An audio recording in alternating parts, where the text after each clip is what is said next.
Si tenemos el pasaje, vamos a leerlo todos juntos, Hechos 9:32 al 43. Dice la palabra del Señor: aconteció que Pedro, visitando a todos, vino también a los santos que habitaban en Lida, y halló allí a uno que se llamaba Eneas, que hacía 8 años que estaba en cama, pues era paralítico.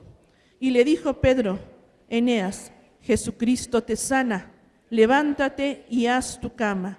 Y enseguida se levantó. Y le vieron todos los que habitaban en Lida y en Sarón, los cuales se convirtieron al Señor. Había entonces en Jope una discípula llamada Tabita, que traducido quiere decir Dorcas. Esta abundaba en buenas obras y en limosnas que hacía. Y aconteció que en aquellos días enfermó y murió.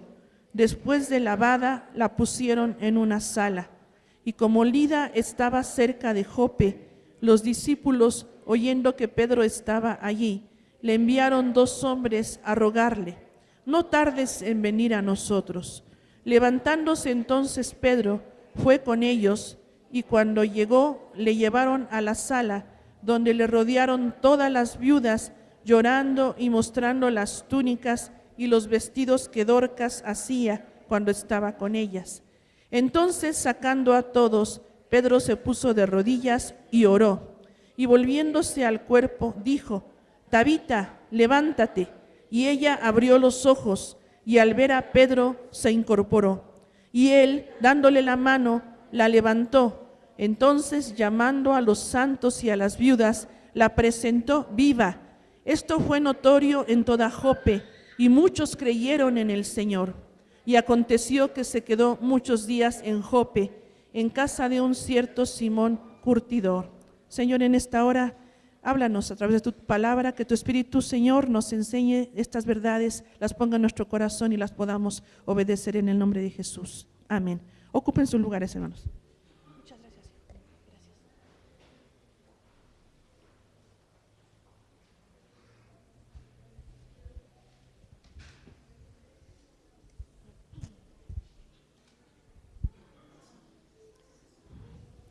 Bien. Al ver este pasaje y recordar lo que hemos estado viendo en el libro de los hechos del Espíritu Santo por medio de los apóstoles.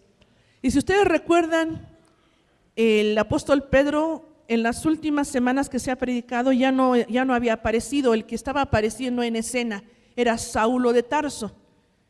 Y con las predicaciones de los domingos pasados se habló acerca de Saulo y de su conversión y de todo lo que vino después de que Saulo se convirtió. Pero nuevamente en el versículo 32 aparece el apóstol Pedro. Después de este paréntesis, después de la muerte de Esteban y del paréntesis de la conversión de Saulo y de lo que pasó en los primeros años de la vida de Saulo, dejamos un poco a Saulo y regresamos aquí con que aparece el apóstol Pedro a escena nuevamente. Y este pasaje nos habla de algo que viene a presentarse en la predicación del reino de Dios desde el principio. Desde que Juan el Bautista predicaba: arrepiéntase que el reino de los cielos se ha acercado. Y después el Señor Jesucristo, que hablaba del reino de Dios, se empezaron a presentar señales y milagros, señales poderosas, sanidades, milagros. Y esto es lo que seguía a la predicación del Evangelio cuando predicaba el Señor Jesucristo o los apóstoles que fueron enviados. Seguían señales y milagros a la predicación, o los señales y milagros llamaban la atención a lo que se les iba a presentar a la gente, que era el mensaje del Evangelio, porque lo primordial es voltear a ver al Señor de los milagros, no nada más buscar milagros, no nada más ser milagreros, sino voltear a ver a aquel, el que hizo los milagros. El problema de mucha gente ahora es que le da más importancia al milagro que al Señor de los milagros. O la gente de filosofías como la nueva era y otro tipo de filosofías le da más importancia a la creación que al creador. Y hablan entonces de energía, de esto, de aquello, cosas que a lo mejor algunas existen, otras muy exageradas, le dan un énfasis exagerado. Pero como dice Romanos 1, que en lugar de darle la gloria a Dios, le dan la gloria a las criaturas, a la creación de Dios. Igual con los milagros, tenemos que buscar al Señor de los milagros. Cuando el Señor habló acerca de esto, de las señales y los milagros que seguirían a los que predicaran el nombre del Señor. Vamos a ver aquí unos pasajes y quiero que los que tengan su Biblia, o si quieren escucharlo y no quieren buscarlo, pero escuchen atentamente Marcos 16, del 15 al 17. Cuando el Señor Jesucristo da el gran mandamiento, la gran comisión a la gente, a sus discípulos, les dijo estas palabras en Marcos 16, del 15 al 17, les dijo: id por todo el mundo y predicad el evangelio a toda criatura. El que creyere y fuere bautizado será salvo, mas el que no creyere será condenado. Versículo 17, y estas señales seguirán a los que creen. En mi nombre echarán fuera demonios, hablarán nuevas lenguas, tomarán en las manos serpientes, y si bebieren cosa mortífera no les hará daño. Sobre los enfermos pondrán sus manos y sanarán. Cuando da el Señor la gran comisión, les dice: y estas señales van a seguirlos, van a hablar de la predicación del reino, pero también va a haber estas señales que sigan a la predicación del evangelio. En Mateo 10, versículo 8, el Señor Jesucristo les encomienda la misión de predicar el evangelio a sus discípulos. Mateo 10 dice que les envía a los 12 y les dio instrucciones. Y Mateo 10, versículos 7 y 8, dice el Señor Jesucristo a sus discípulos: y yendo, predicad diciendo, el reino de los cielos se ha acercado. ¿Recuerda usted qué significa el reino de los cielos? El reino de Dios, ¿qué significa? El gobierno de Dios en la vida de las personas. El gobierno de Dios en la vida de cada uno, y es cuando Dios viene y llega al corazón, llega a la gente, llega a mi hogar, y entonces se establece ese reino, ese gobierno de Dios en mi vida. Dice el Señor Jesucristo: ustedes vayan y prediquen, el reino de los cielos se ha acercado. Versículo 8, sanad enfermos, limpiad leprosos, resucitad muertos, echad fuera demonios, de gracia recibisteis, dad de gracia. ¿Qué les dice a sus discípulos? Vayan y hablen del reino, de lo que yo les estoy enseñando, de lo que significa el reino de Dios. Ya para este entonces ya les había hablado en el Sermón del Monte de todas las características de los hijos del reino y los requisitos para ser hijos del reino. Y dicen: vayan y prediquen esto, pero también ¿saben qué? Sanen enfermos, limpien leprosos, resuciten muertos. ¿Ustedes han recibido gratis esto? Denlo gratis. De gracia lo han recibido como un don de Dios, denlo a los demás. Otro pasaje que nos habla es igual en Mateo capítulo 11, versículo 5. En Mateo 11:5 dice que Juan el Bautista estaba encarcelado. ¿Y quién manda a preguntar Juan el Bautista? Mateo 11:5 es la respuesta, pero dice el versículo 3: ¿eres tú aquel que había de venir o esperamos a otro? Juan el Bautista en la cárcel, a lo mejor un poco temeroso, le dice a unos de sus discípulos: vayan y pregúntele a Jesús si Él es el Mesías, Él es el que estamos esperando, o tenemos que esperar más tiempo a otro. ¿Y qué responde el Señor? Versículo 5, respondiendo Jesús 4 y 5, les dijo: id y haced saber a Juan las cosas que oís y ves. Los ciegos ven, los cojos andan, los leprosos son limpiados, los sordos oyen, los muertos son resucitados, y a los pobres es anunciado el evangelio. Esa era la evidencia. El Señor vino a establecer su reino, y junto con eso vienen milagros, señales, sanidades, prodigios, resurrección de muertos. Viene pegadito con la predicación del evangelio, viene con que el reino de Dios se establezca en nuestra vida. El mismo pasaje está en Lucas 7:22, la misma pregunta donde se le dice al Señor Jesucristo, es el mismo pasaje donde se le pregunta y donde Él dice: estas son señales de que el reino de los cielos se ha establecido. La predicación del evangelio acompañada de milagros, de sanidades y de prodigios. Y regresando a Hechos 9, vemos sanidades y resurrección de alguien que había muerto, que es levantada. Y nuevamente vemos que, fíjense que en esta escena, el personaje principal no es Eneas el enfermo. El personaje principal ni siquiera es Dorcas, la mujer de buenas obras que fue levantada de la muerte. Tampoco el personaje principal de estos versículos es Pedro. Aquí reaparece Pedro, pero vuelve a desaparecer más adelante en algunos capítulos. Sabemos de sus cartas. El personaje principal de estos versículos que leímos es el Señor Jesucristo. porque el centro del evangelio se llama Jesucristo, porque el reino de Dios se establece con Jesucristo, porque el que hace señales, milagros y prodigios se llama Jesucristo. Y aquí vamos a ver en estos dos portentos y señales que hubo en esta iglesia, vamos a ver que el principal es el Señor Jesucristo y por eso a Él sea la honra y la gloria. Encontramos dos verdades principales en estos pasajes. La primera verdad está en el versículo 32 al 35 y esta es una verdad fundamental del evangelio. Jesucristo sana. Hay un coro por ahí antiguo que habla de las verdades fundamentales del evangelio donde dice, poderoso es nuestro Dios, Él sana, Él salva, poderoso es nuestro Dios, bautiza y Él viene. 4 fundamentos, 4 piedras angulares del evangelio es que Cristo salva, Cristo sana, Cristo bautiza, Cristo viene. Y aquí, en la primera verdad encontramos aquí en los versículos 32 al 35 que el Señor Jesucristo sanó a una persona. Pedro fue a una ciudad y fue a visitar las iglesias. Recuerdan ustedes que ya había habido algo de persecución, ya habían ido los discípulos a predicar, no nada más estaban ahora en Judea, habían predicado ya al norte, al noreste, más al norte habían predicado y ya se estaba extendiendo el evangelio. Entonces Pedro fue a visitar algunas iglesias y algunos creyentes que se reunían en casas, que se reunían ahí en algunos lugares, y fue a una ciudad que se llamaba Lida, que estaba más o menos a 45 kilómetros de Jerusalén hacia la costa del mar Mediterráneo. Y en esta ciudad dice que visitó a los creyentes y había ahí, ¿qué sabemos de Eneas? Únicamente sabemos algunos pocos datos. Era un varón, Eneas era su nombre, ¿y qué enfermedad tenía y de cuánto tiempo?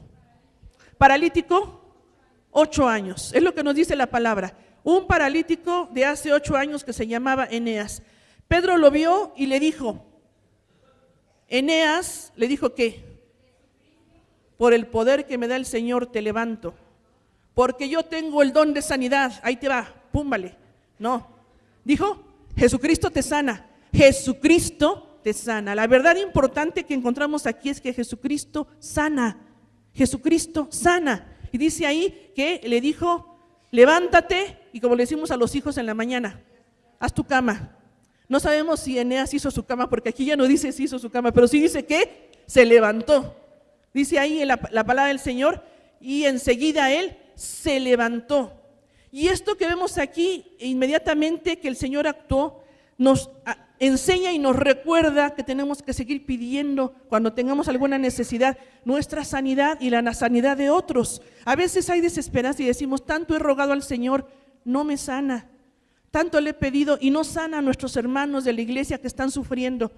Tanto le hemos rogado y yo creo que Dios no me escucha. Ore usted por mí, la hermana Vero que está más cerca de Dios, el hermano fulanito, el pastor, a ellos sí el Señor sí les oye, pero a mí no. Y a veces hay desesperanza porque pensamos que Dios no quiere escucharnos, que Dios no quiere sanarnos, que Dios está enojado con nosotros, o pensamos, algo mal hice. ¿Por qué me está castigando de esta manera? Y pensamos que es el castigo por mi pecado, la enfermedad mía o la del hijo o la de esta persona. Pero aquí la palabra nos llama a fortalecer la fe y a recordar que Jesucristo sana, que hay que seguirle pidiendo. Platicaba hace rato con una amada hermana y le decía, hermana, hay que seguir pidiendo. Si Dios no te ha dicho, para de pedir y ya no te voy a sanar y ya quédate así. Si Dios no nos ha dicho nada, tenemos que seguir diciéndole al Señor, Señor, tú tienes todo el poder, tú puedes sanarme. Aquí yo veo en tu palabra, no es el único milagro, muchísimos milagros en el Nuevo Testamento, y vemos que tú sanas, Jesucristo te sana, Jesucristo sana. ¿Qué enfermedad? No importa la enfermedad, desde lo más leve hasta lo más complicado en la salud de una persona, el Señor tiene todo el poder. Porque dice la palabra, no hay imposibles para el Señor, nada hay imposible para Él. Él levanta, Él puede levantar aún de una enfermedad terminal, Él puede sanar de cualquier cosa porque el Señor tiene todo el poder. Cuando nosotros vemos en la palabra del Señor la sanidad divina, sí vemos que es algo muy hermoso, ¿no? Vemos algo hermoso cuando Dios nos muestra que no hay nada imposible para Él. Ahora, ¿por qué a veces, no es el tema de aquí, porque a veces Él nos sana, pero sí lo podemos mencionar? Él tiene propósitos y tiene tiempos. A veces quiere que nosotros sigamos pidiendo y que Él nos muestra que a través de la oración ejercita nuestra fe, crece la paciencia. Somos testimonio a otros de que a pesar de las situaciones seguimos nosotros confiando en Dios, porque es fácil confiar en la salud y en la prosperidad. Cuando todo va bien, qué bueno, porque yo me he portado bien, Dios está conmigo, soy un consentido del Señor. Pero cuando las cosas van mal, podemos dar un gloria a Dios. Podemos decir como el profeta Habacuc: aunque la higuera no florezca, aunque no haya frutos, aunque venga la destrucción, con todo yo me alegraré en Jehová y me gozaré en el Dios de mi salvación. ¿Es fácil dar gracias en esos momentos? No, pero a veces las pruebas fortalecen la fe si tenemos la actitud correcta. Cuando no viene la sanidad hay que seguir orando, hay que seguir creyendo que Dios todo lo puede, hay que seguir creyendo y pidiéndole porque Él sí nos escucha, pero tenemos que recordar que el Señor sana. Ahora, ¿cuál fue el propósito de esta sanidad? Misericordia para con Eneas y para con su familia, pero dice el versículo 35, y le vieron todos los que habitaban en Lida y en Sarón, que era un valle que estaba cerca. De Lida venía un valle que era el valle de Sarón, y todos los que habitaban en ese lugar se enteraron de que Eneas, el paralítico, el Señor lo había levantado. Jesucristo resucitado, porque ya no estaba ahí presente, pero estaba el Espíritu de Dios ahí, lo había levantado. Y muchos, dice ahí, los cuales se convirtieron al Señor. Como decíamos, el propósito del milagro es voltear a ver al Señor de los milagros. Cuando el Señor obra milagros, tristemente hay gente que se lo atribuye a otra persona y a otra situación, y es que no, todo estaba en la mente, y si tú le echas ganas, o gracias a fulanito por favores recibidos, y lo ponen en el periódico y todo eso. Pero nosotros sabemos que el que da bendición y salud es nuestro Señor Jesucristo. Y cuando volteamos a ver al Señor, ese es el propósito más grande. Muchas veces no viene la sanidad física primero, porque primero necesitamos sanar el alma, ¿sí o no? Muchas cosas hay aquí en el corazón que se están pudriendo, mucho cáncer hay en el corazón, muchas llagas podridas hay en el corazón y en la vida y en la mente. Y a veces no hay esa sanidad física porque primero Dios quiere tratar con nuestro corazón. A veces no, a veces es otro el propósito, a veces Dios tiene otros caminos. No siempre es porque hay algo que corregir, pero siempre es una oportunidad para darle la gloria a Dios. Siempre es una oportunidad para decir: Señor, ahora te conozco más, como pasó con Job. Con Job no era que él anduviera mal, con Job no era esa la necesidad. Con Job reconoció y le dijo: Señor, te conocía en parte, pero ahora te conozco más. Ahora mis ojos te ven, ahora puedo conocerte mejor. Y Dios consoló y bendijo a Job.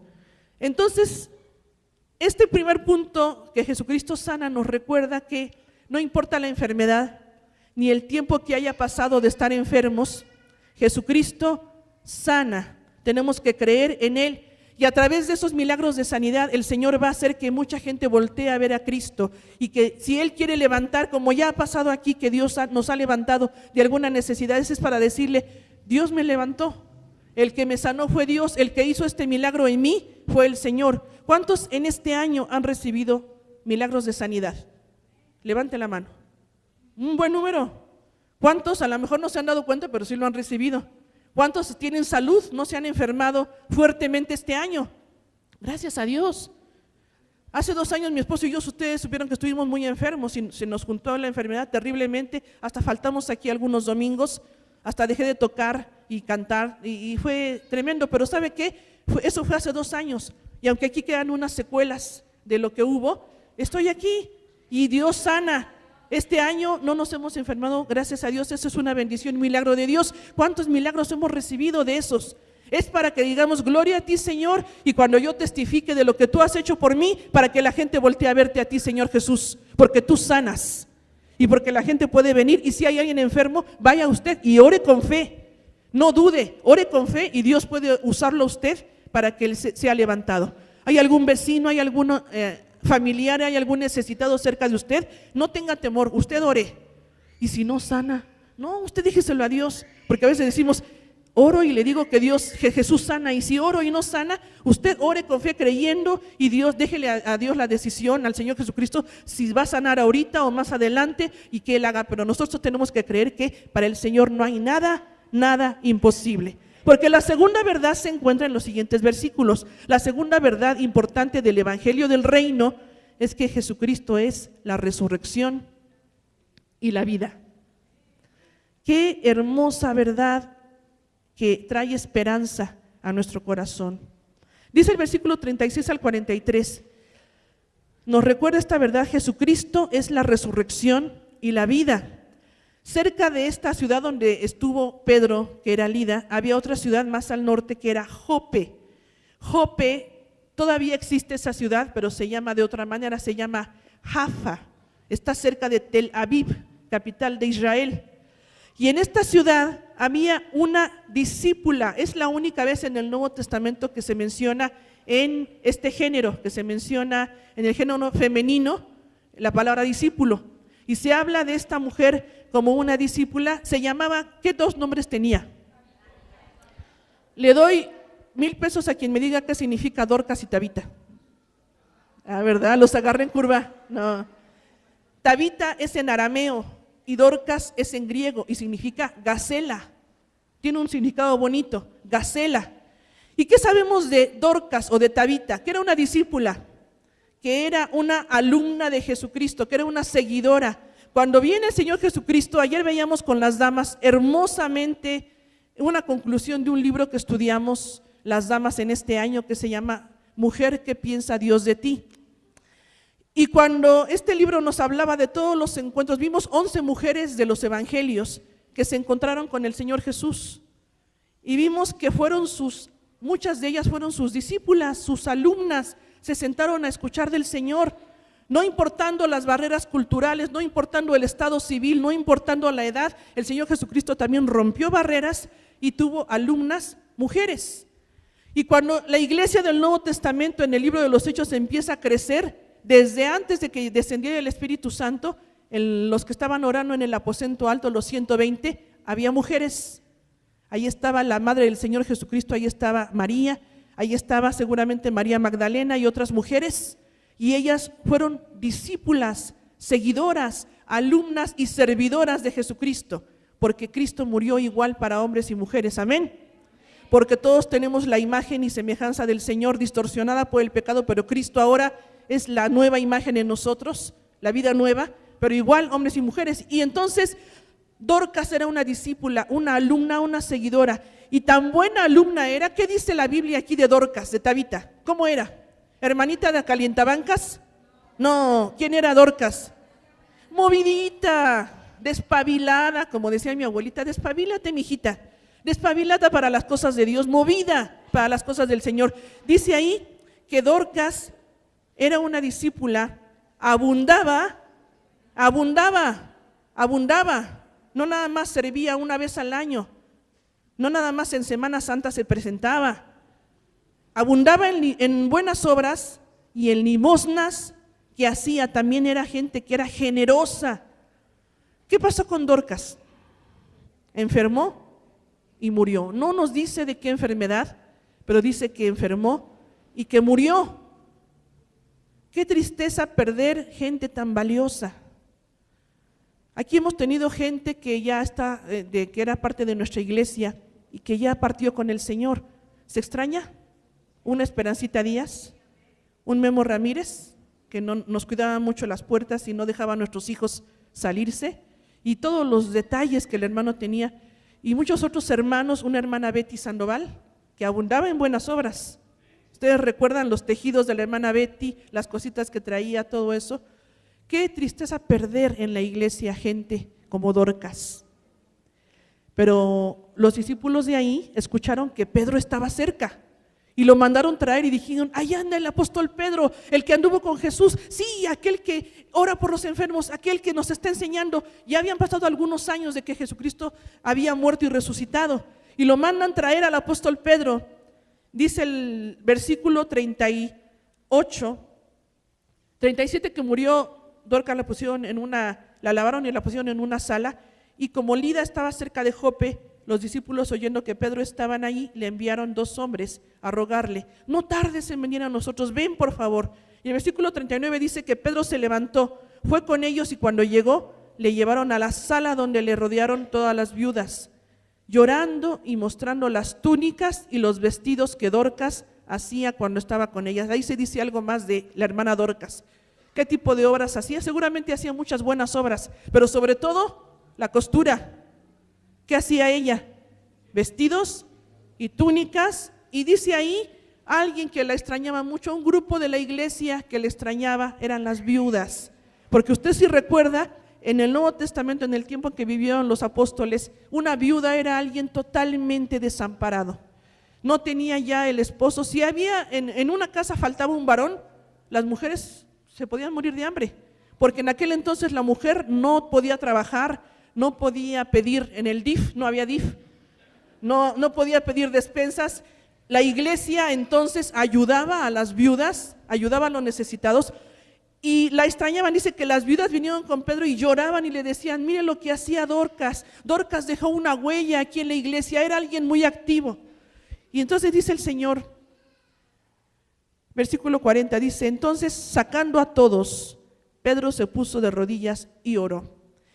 Años antes el apóstol Pedro había estado presente en una resurrección y en milagros del Señor Jesucristo. ¿Alguien recuerda cuando el Señor Jesucristo sacó a todos en una casa, dejó a Pedro, Jacobo y Juan y a los papás de alguien y levantó la hija de Jairo?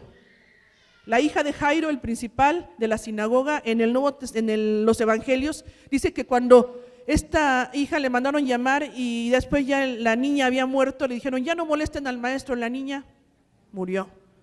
Y dijo el Señor, cuando llegó a la casa: está dormida. Se burlaron de él, sacó a todos, dejó en la recámara únicamente a Pedro, Jacobo, Juan, los papás de la niña, y entonces le dijo a la niña en arameo: talita kumi, que quiere decir: niña, a ti te digo, levántate.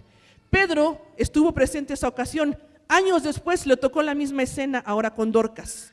Dice que sacó a todos y se quedó ahí, pero ¿qué hizo? Se arrodilló y oró. Y le preguntó, yo creo, al Señor: Señor, ¿quieres levantarla? Señor, tú tienes todo el poder. Tú puedes hacerlo, Señor. En la Biblia encontramos varios casos de resurrección de muertos. No es muy común, pero sí hay. ¿Recuerdan ustedes el Antiguo Testamento? El profeta Elías levantó a un niño, Eliseo levantó también al hijo de la tsunamita. Después vemos algo que aparentemente fue como accidente, los huesos de Eliseo que ya había muerto. Cae un soldado sobre los huesos de Eliseo y el soldado revive, cae el cuerpo de un soldado. En el Nuevo Testamento encontramos que el Señor Jesucristo levantó a Lázaro, levantó a la hija de Jairo, al hijo de la mujer sirofenicia. Vemos y después en el libro de los Hechos este caso de que el Señor levanta. Cuando el Señor Jesucristo muere en la cruz del Calvario, ¿qué dice el Evangelio? Muchos sepulcros se abrieron y creyentes que habían muerto, gente que había creído en Dios, se levantó. Todos los casos a grandes rasgos que vemos en la Biblia de resurrección, de gente que vuelve a vivir, obviamente toda esa gente volvió a morir. Y va a ser resucitada en el día postrero, como dice la palabra. Dijo el Señor Jesucristo: por eso, yo soy la resurrección y la vida. El que cree en mí, aunque esté muerto, vivirá. Y aquí vemos este caso porque dice que Pedro entonces se arrodilló y oró. Y después de que oró, hizo varias cosas. Le dijo: Tabita, levántate. Y fíjese cómo dicen los siguientes verbos. Y ella, número 1, abrió los ojos. Número 2, se incorporó, se sentó. Número 3, él le dio la mano. Él la levantó y llamando a los santos la presentó viva. ¡Qué escena! ¡Qué escena! ¿Se la imagina usted? ¡Qué poderoso es nuestro Dios! Por eso cantábamos hace rato y espero que lo haya usted cantado con convicción. Grande y fuerte es nuestro Dios. Oiga, una escena que yo vi en una película de la resurrección de Lázaro me enchinó la piel. Cuando el Señor Jesucristo le dice: Lázaro, ven fuera. y sale Lázaro, todo ya con las vendas, y cuando le dice el Señor, desátenlo, y eso sí fue ante la multitud, ahí no sacaron a nadie de la escena. Se removió la piedra y salió el que ya tenía 4 días de haber muerto, porque Dios es poderoso, porque venció la muerte, y porque Él es la resurrección y la vida. ¿Lo creemos? Amén. Él puede levantar de la muerte, Él puede sanar, Él puede hacer lo que Él quiera, porque Él tiene todo el poder, Él es todopoderoso. Y cuando vemos aquí este milagro tan hermoso, imagínense el gozo de la iglesia de ese lugar. El Señor levantó a Dorcas, Dorcas nuevamente está con nosotros. ¡Qué gozo tan enorme! Muchos, dice el versículo 42, muchos creyeron en el Señor, porque los milagros ese efecto deben de tener, como les digo, voltear a ver al Señor. Porque nada más quedarse con el beneficio y no alabar a Dios, qué ingratitud, qué miseria de corazón. Cuando únicamente queremos recibir y recibir, pero no alabamos a Dios y no lo adoramos. Pero cuando este milagro me lleva a ver al Señor, cuando esto maravilloso me lleva a decirle, Señor, aquí está mi vida, me entrego a ti, te sirvo, te adoro, y mucha gente creyó. Aquí dice en la sanidad de Eneas, muchos se convirtieron al Señor, cambiaron de rumbo su vida. Estaban mal muchos de aquella, como en nuestro tiempo todo el mundo también anda por sus propios caminos, pero convertirse es tomar el camino, dar una vuelta y tomar el rumbo correcto, como la escolta, ¿no? Conversión a la derecha, conversión a la izquierda, es cambio de mente que nos lleva a un cambio de corazón y de decisión. Pero primeramente Dios toca mi mente y mi corazón para yo tomar la decisión de andar en lo correcto. Los que vieron el milagro de Eneas se convirtieron al Señor. Pero los que vieron también que Tabita fue levantada de la muerte, que Dorcas fue levantada de la muerte, creyeron en el Señor. Creer no nada más de labios para afuera. Aquí vimos en una clase con los hermanos de escuela dominical, vimos qué significa la palabra fe, creer, y todas las implicaciones que tiene en el Nuevo Testamento cuando vimos soteriología, en alguna clase que me tocó compartirles. Y creer no únicamente es aquí yo creo, sino creer plenamente en que Dios existe. Que por cierto la película hermosa de Dios no está muerto, los que no la han visto, hermosa. Creer que Dios vive, que Dios existe, pero de acuerdo a lo que yo ya estoy segura de que hay un Dios y que Dios existe, en concordancia con eso, entrego mi vida a ese Dios y ahora vivo de acuerdo a mi entrega. Son 3 cosas de la fe. No nada más es creer de mente, sino también es entregar y caminar de acuerdo a lo que uno cree. Completa la fe, la decisión. Y muchos de aquí creyeron en el Señor. Termina la escena en el versículo 40, versículo 43, que Pedro se queda muchos días en esa ciudad, seguramente predicando el evangelio del reino, seguramente enseñando, pero fíjese que se quedó en casa de un tal Simón. ¿A qué se dedicaba Simón? Curtidor, trabajaba con animales muertos. Para un judío no era posible quedarse cerca de alguien que tocaba cuerpos muertos.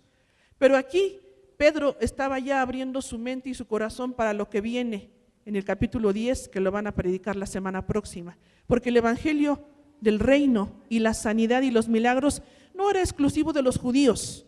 Todo esto era para todos los pueblos, para todos los países, para todos los habitantes de la tierra.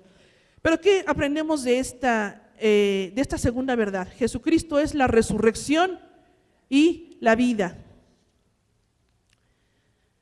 Número 1, ¿qué aprendemos de Dorcas? Vamos a tomar algunas pequeñas enseñanzas secundarias de la vida de Dorcas. Que tenemos que ser discípulos como ella. Que no importa que si soy mujer, que si soy varón, que si soy muy joven, que si soy así, que soy de Guanajuato, que soy de Veracruz, que soy chilango, no importa. Todos tenemos que ser discípulos del Señor. ¿Es usted un buen discípulo? ¿Es seguidor de Cristo? ¿Recuerda usted que cuando dice el libro de los Hechos se les empezó a llamar cristianos a los seguidores de Cristo? Y era una forma de decir la terminación iani, cristiani, era seguidor de. A los seguidores de César les decían cesarianis. ¿sí? Los seguidores del emperador. Estos son cesarianis, estos son de aquellos. Y a los seguidores de Cristo se les empezó a decir cristianos, a lo mejor como una forma despectiva, pero para los discípulos era una bendición que les llamaran así. Y para nosotros también, pero un cristiano es un seguidor de Cristo, es un discípulo. Que aprendemos que seamos tan buenos discípulos como Tabita, como Dorcas y hasta mejores que ella. Que abundemos en buenas obras. ¿Qué buenas obras hace usted? ¿Recuerda usted que las obras que ahora hacemos es como resultado de que ahora tengo a Cristo en mi corazón? No son las buenas obras de quererme ganar el cielo, no son las buenas obras de que quiero ganarme la salvación, no son las buenas obras religiosas de únicamente hacerlo para ganarme el favor de Dios, no. Ahora las buenas obras que yo hago, como dice una de las cartas del Nuevo Testamento, ahora son obras de justicia. No son obras de la ley, son obras de justicia. Ahora las hago porque ya tengo la gracia de Dios, porque ya recibí el favor de Dios y ahora tengo que hacer buenas obras y ¿sabe qué? Abundar en ellas. ¿Qué puede hacer usted como buena obra? Mucho. ¿Qué habilidades tiene usted? Muchas. ¿A cuántas hermanas les gusta la cocina? Ay, yo pensé que sí, pues guisan bien sabroso. No escondan sus talentos. ¿A cuántas hermanas les gusta las manualidades, la costura, que tengan manos así de artista? Ahí están varias. ¿A cuántas les gusta la enseñanza? ¿A cuántos hermanos les gusta la administración? No. ¿A cuántos les gusta el servicio? ¡Ay, muchos servidores! ¿Sabe qué? Abunde en buenas obras, abunde en lo que Dios le está llamando a hacer, aquí y fuera de aquí, y en su casa y con sus vecinos. Hay que abundar en buenas obras. Hace 2 años que murió mi sobrino en un accidente. Él era alguien muy sociable y cuando a los pocos días de que murió y mi cuñada estaba barriendo la casa afuera con todo el dolor, iban muchos alumnos que eran sus alumnos en la primaria donde él daba clase y le dejaban cartitas y florecitas allá a la casa. Y más en provincia, como que en esos asuntos hay mucha calidez, se entera mucha gente y van al lugar. Y estaba mi cuñada barriendo y recogiendo las cartitas y pues llorando, obviamente viendo todo eso y las florecitas, y dice que pasó una señora ya de más o menos edad y le dice: ¿usted es mamá de un muchacho que era así, flaquito, chinito? Dice: sí, dice, me enteré lo que pasó, lo siento mucho. Y mi cuñada dice: no sé de dónde la conocía. ¿Sabe qué? Dice: yo un día venía con mis bolsas de mandado, muy pesadas, y pues en mi casa nadie me ayuda. Creo que sí tenía hasta el esposo por ahí que estaba rascándose la panza o no sé qué estaba haciendo. Y ahí venía la pobre señora, como muchas madres abnegadas mexicanas que acaban mal de la espalda por eso, ¿no? Y venía mi sobrino también y que le dijo: le ayudo, ya voy a llegar aquí a la esquina, déjeme le ayudo. Le cargó las bolsas y todo y se las llevó a su casa y dice: un día él me ayudó, dice, y dije: qué buen muchachito. Uy, mi cuñada pues se soltó más la lágrima, ¿no? A llorar, pero él sí era alguien que sí hacía ese tipo de detalles, de buenas obras. Dice la palabra del Señor que nosotros tenemos que abundar en buenas obras. ¿Qué obras abundamos? O de plano hacemos cosas que ya nadie nos va a extrañar cuando nos vayamos. Abundamos en limosnas como Dorcas. Limosnas era ayuda a los necesitados, porque había diezmos, ofrendas y primicias que eran para los servicios del templo, la extensión, en este caso ya después fue formalizándose para la extensión del evangelio, pero las limosnas eran más específicas para la gente que tenía necesidad, y Dorcas abundaba en buenas obras y en limosnas y túnicas y vestidos, y por eso dejó huella. Cuando partamos de aquí, usted o yo, ¿dejaremos buen testimonio? ¿Dejaremos buena huella? ¿O van a decir entre sí los hermanos: qué bueno que te lo llevaste, Señor, qué bueno que está contigo y que lo tengas allá, Señor, y ya no lo regreses? No, aunque no lo diga, a lo mejor alguien sí iba a pensar así, ¿no?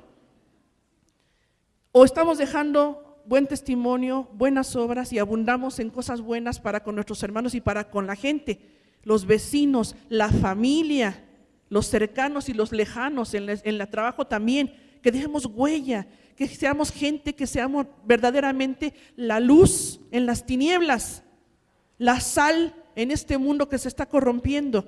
Somos así. Es el momento de decir, Señor, yo quiero dejar huella también. Y creamos, la verdad de este párrafo muy importante, creamos que Dios levanta de los muertos. Aunque veamos enfermedad terrible, aunque veamos que el médico dijo que no hay remedio, aunque los médicos digan lo que digan, Dios es el que tiene la última palabra. Dios es el que dice, te levanto y yo tengo todo el poder. ¿Creemos que Dios puede levantar aún de los muertos? Amén. ¿Creemos eso? Amén. Hay un pasaje a mí que me asombra mucho y ahorita se lo voy a compartir, que está en el libro de Hebreos, porque cuando vemos la historia de los grandes siervos de Dios, vamos a Hebreos 11, versículos 17 al 19, y antes de terminar quiero compartirles este pasaje, Hebreos 11, y vamos a recordar un poco la historia de Abraham.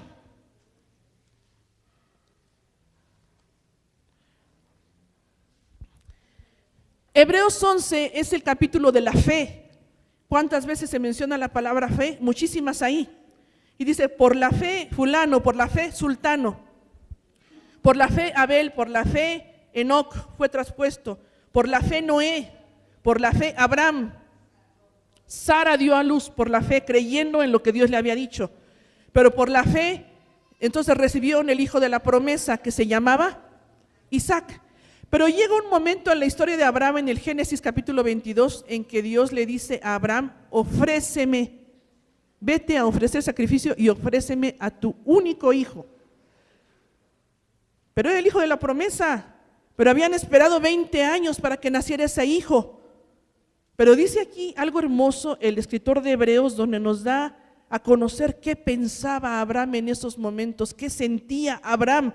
Si Dios nos dijera, dame a tu hijo o a tu hija, oye Señor, pero tanto que 15 años en tener a mi hija y tú me pides que yo te la dé, Señor, tantos años, yo creo que nadie podríamos, pero dice que Abraham obedientemente obedeció, porque eso es algo importantísimo en la vida cristiana, pero Abraham obedeció, fue y llevó, y hasta el muchacho preguntó a Isaac, ¿y el sacrificio dónde está? El animalito para el sacrificio. Y entonces fue cuando Abraham dijo, el Señor nos proveerá de un cordero para el holocausto. Pero dice aquí Hebreos 11, 17 al 19, ¿qué pasaba en el corazón de Abraham? Por la fe Abraham, cuando fue probado, ofreció a Isaac, y el que había recibido las promesas ofrecía su unigénito, habiéndosele dicho, en Isaac te será llamada descendencia, pensando que Dios es poderoso para levantar aún de entre los muertos, de donde en sentido figurado también le volvió a recibir. Cuando estaba Abraham con el cuchillo a punto de dar a su hijo la cuchillada en el corazón, ¿qué pensaba Abraham según Hebreos? Señor, tú lo puedes resucitar. Tú me dijiste que en Isaac sería llamada descendencia y tú eres fiel a lo que dices. Tú no puedes fallar porque tú eres fiel. Si tú dijiste, Señor, que Isaac iba a ser el hijo de la promesa y que de ahí iba a surgir una nación grande, yo creo en ti. Y tiene el cuchillo y piensa, tú lo puedes levantar de los muertos. Ahorita pido por él y tú lo resucitas. Qué fe tan hermosa. Qué fe tan grande. El Señor no nos ha puesto esa prueba a ninguno de nosotros, pero ¿sabe qué? Tenemos que tener este pensamiento. Dios es poderoso para aún levantar de los muertos si a Él le place y si Él quiere. Si yo estoy aquí un día y si Dios los mueve a orar por mí, que me levanten, el Señor de los muertos, oren y a lo mejor otra vez les doy guerra unos años, pero si no, déjenme delante del Señor y ahí, como dice el apóstol Pablo, para mí el vivir es Cristo, pero el morir es ganancia. Muchos que ya no están aquí, ganaron. Resultó en ganancia de ellos que Esperancita se fue con el Señor, que Betty Sandoval se fue, que Abdías Varela se fue, es ganancia para ellos. Pero a veces pensamos que no se muera. Ay, Señor, ¿por qué te lo llevaste? Pues, están en ganancia, están mejor con el Señor. Claro que sí duele, claro que nos duele que ya no estén con nosotros. Claro que los extrañamos, claro que dejaron un gran hueco, pero el Señor puede levantar de los muertos si Él quiere. Él es poderoso, como dice Abraham. Abraham pensaba, que Dios es poderoso para levantar aún de los muertos. Cristo salva, Cristo sana, Cristo da vida, Cristo resucita. Y si no resucita en este tiempo aquí o nos levanta nuevamente para estar otros años aquí, sí lo va a hacer en el futuro. Dice la palabra del Señor, Él es primicias de los que durmieron. El primero que resucitó, dándonos la garantía de que seremos resucitados en el día postrero. Todos los seres humanos serán resucitados en diferentes momentos. Dice en la profecía bíblica que algunos resucitaremos para vida eterna y que otros resucitarán en la segunda resurrección para ser juzgados. ¿Cuál quiere estar usted, la primera o la segunda resurrección? Hay un canto que dice, yo me levantaré en la primera resurrección, de los cantos muy antiguos, pero depende de nuestra relación con Dios aquí. Pero que todos seamos resucitados, eso es una realidad. Pero el Señor es el que da vida, Él es la resurrección y la vida. Y estos dos milagros que vemos aquí en Hechos 9, recuerden que el protagonista de la escena es el Señor Jesucristo. Ni Pedro, ni Eneas, ni Dorcas, aunque tuvieron cualidades, aunque fueron usados por Dios. Ahora, ¿saben qué? Si algo tenemos que decir de Pedro importantísimo es que él fue instrumento. Sea usted instrumento como el apóstol Pedro. Él cumplió su ministerio de ir a las iglesias, de visitar, de ir orar por los enfermos, de darles el mensaje, Jesucristo te sana, de arrodillarse a orar para ver si iba a ser levantada Dorcas. Él fue instrumento. Lo que necesita este mundo y este México para cambiar es que usted sea instrumento de Dios. No le dé lugar al diablo, por favor. Dice Efesios 4:27, ni deis lugar al diablo. Pero a veces parece que tenemos hay un convenio de 24 horas con el enemigo para darle lugar. Y en lugar de ser usados por Dios, somos usados por el enemigo. Sea usado usted por Dios. ¿Cómo? Obedeciendo su palabra, buscando, alimentándose de Él para que usted vaya y sea instrumento para cambiar la situación de nuestro país. ¿No le duele México? Sí, yo sé que le duele mucho, pero ¿cuál es la solución? Cada cristiano siendo luz. Pero si usted no es luz y usted se esconde, se apaga, le da miedo o anda en el pecado, ¿cómo va a brillar? Y es una gran responsabilidad que tenemos. Ay, ¿por qué el país? Y yo critico y yo pongo y triste presidente y no sé qué. Esa no es la solución.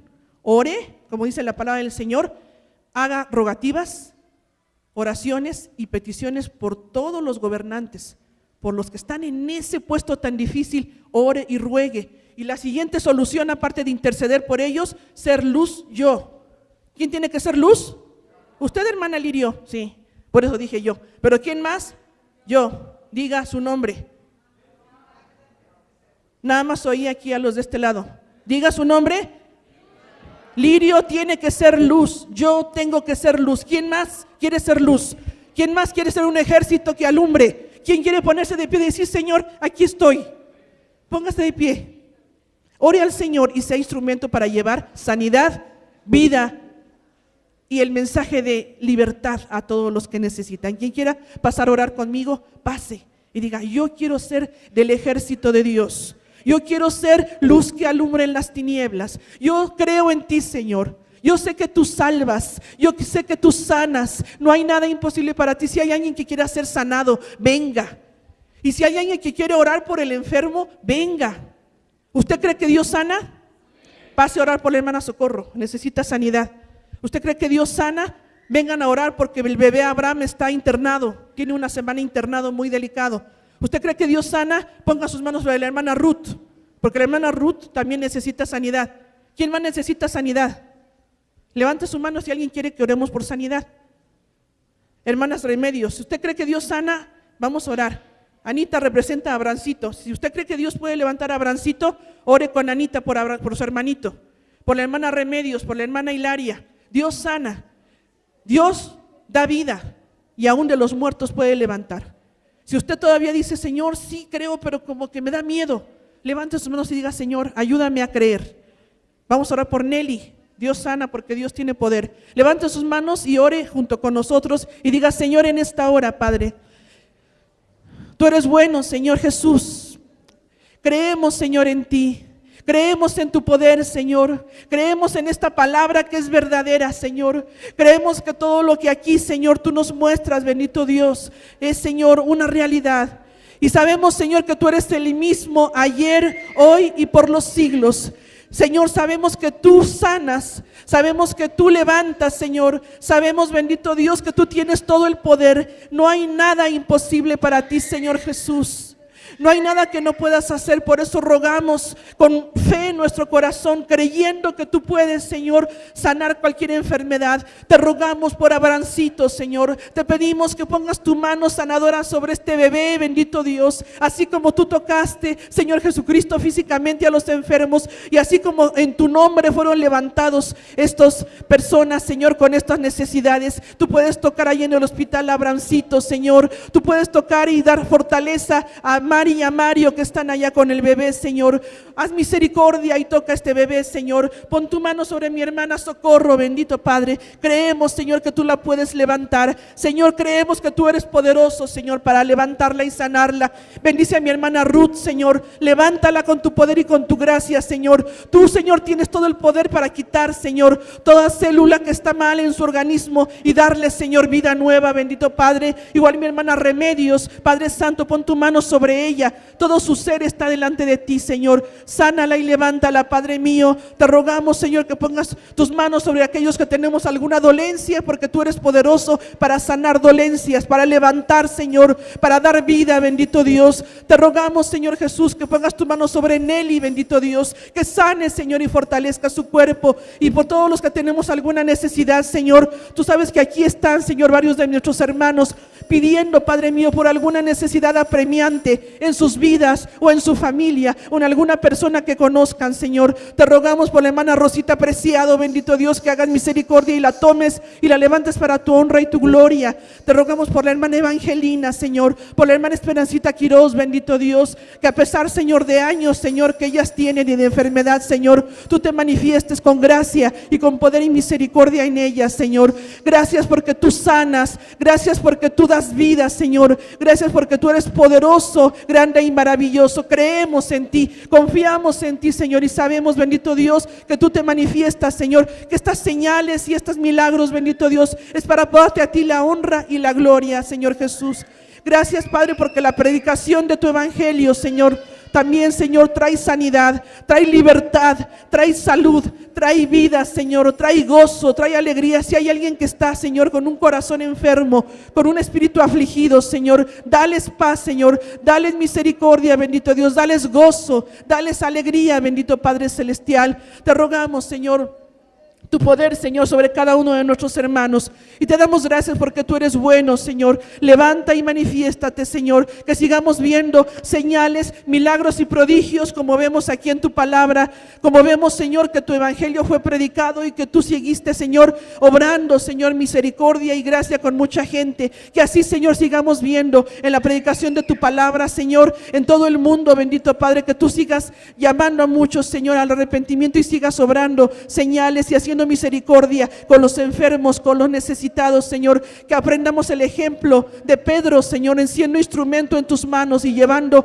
el mensaje del evangelio y llevando sanidad y llevando esperanza a mucha gente. Que seamos como Dorcas, como Tabita, Señor, que era una discípula que abundaba en buenas obras, que abundaba, Señor, en limosnas. Que nosotros abundemos en lo que te agrada, Señor, y que cada vez hagamos menos cosas de las que no te agradan. Que tú crezcas en nosotros y que nosotros menguemos, Señor. Yo te ruego, Padre, un milagro, Señor, de bendición, Señor, y de fortaleza para la hermana Leti, para mi hermano Pedro, para mi hermana Leonor, Señor. Que bendigas a mi hermano Raúl y su familia. Te ruego por mi hermano Fernando, Señor, por mi hermana Armida, Señor. Te ruego por mi hermana Griselda, Padre Santo, mi hermana Magda. Te ruego, Señor, bendición para mi hermana Magnolia y su familia, para mi hermana Rocío y su familia, para mi hermana América, Señor, por mi hermana Juanita también, Señor. Te ruego bendición por mi hermana Hilaria plegaria, Señor, por mi hermano René, por la familia Meléndez, Señor, por los hijos de mi hermano René, Padre Santo. Te ruego bendición para todos los que estamos aquí, Señor, derramando nuestro corazón y pidiendo que intervengas en nuestras vidas, que tu reino sea establecido, Señor, en mi vida, en mi familia, en mi corazón, y tú hagas señales y milagros y prodigios. Bendice a tu iglesia aquí reunida. Tú sabes la necesidad de cada uno de mis hermanos, de cada familia, de cada varón, de cada mujer. Tú sabes la necesidad de los jóvenes y adolescentes. Toca las vidas, Señor, de cada uno de los que estamos aquí, Padre, y haz tu voluntad perfecta. Haz tu perfecta voluntad en nosotros, que estemos atentos a tu voz, que seamos dóciles a tu palabra, que seamos obedientes y que seamos fieles a ti, Señor. Gracias te damos en esta hora. Te alabamos y creemos en ti. Te adoramos, Señor, y gracias porque tú eres la resurrección y la vida, porque tú eres sanador, porque tú sanas, porque tú levantas, porque eres bueno, por tu gran misericordia con nosotros. Gracias, Señor, en el nombre de Jesús. Amén. Gracias al Señor. Usted puede seguir orando si usted quiere quedar aquí orando. Los demás ocupen sus lugares, hermanos. Sí. Dejamos el lugar a nuestro hermano Hugo.